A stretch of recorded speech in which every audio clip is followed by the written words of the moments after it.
হঠাৎ কি এমন হলো যে চুল টানতে টানতে নিয়ে গেল নাড়ু।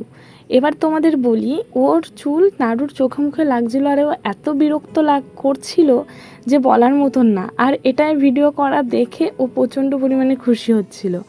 এবার বলি আমরা কোথায় যাচ্ছি এত রাত্রেবেলা। বোন যেহেতু আমাদের বাড়িতে এসছে অনেকগুলো দিন হলো, মা বাবা তো সমানে বলছে বাড়ি দিয়ে যা পড়া রয়েছে, কিন্তু সময় হচ্ছিল না। আজ ভাবলাম চলো এবার যাওয়া যাক। এতটাই ব্যস্ত ছিলাম আর এত কাজের চাপ ছিল যে কোনো কিছুই করে উঠতে পারছিলাম না।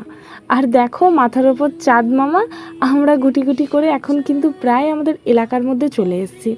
যাবার সময় তো এত কিছু খেয়েছি, ভাবলাম একটুখানি কোল্ড ড্রিঙ্কস নিয়ে যাই। আর মাম কিন্তু এদিকে কিছুই জানে না যে আমরা যাচ্ছি। দিদি ওকে নিয়ে দাঁড়িয়ে রয়েছে রাস্তার সামনে সারপ্রাইজ দেবে বলে। ও এতটাই অবাক হয়ে গেছে যে ও ভাবতেই পারছিল না যে ও রিয়াকশান কী দেবে। চলো যথারীতি আমরা কিন্তু বাড়িতে ঢুকে গেছি। ও তো এত খুশি ছিল নাড়ুর মুখটা দেখে, তোমরা আশা করি বুঝতেই পেরেছো। আর এদিকে একজন, ইনি কী রিয়াকশান দেবে সেটাই বুঝতে পারছিল না। আর আমাদের অবস্থা প্রচণ্ড খারাপ, যেহেতু আমার আর বরের দুজনারই কাজের প্রচণ্ড চাপ ছিল, যে আমরা এতটাই টায়ার্ড ছিলাম আমাদের চোখ মুখ দেখেই বুঝতে পারছো। আর কি, বাড়ি এসে এখন শুধু কাজ হচ্ছে একটুখানি রেস্ট নেব, দেন আবার কালকে সকালে বেরিয়ে যাব। টাটা।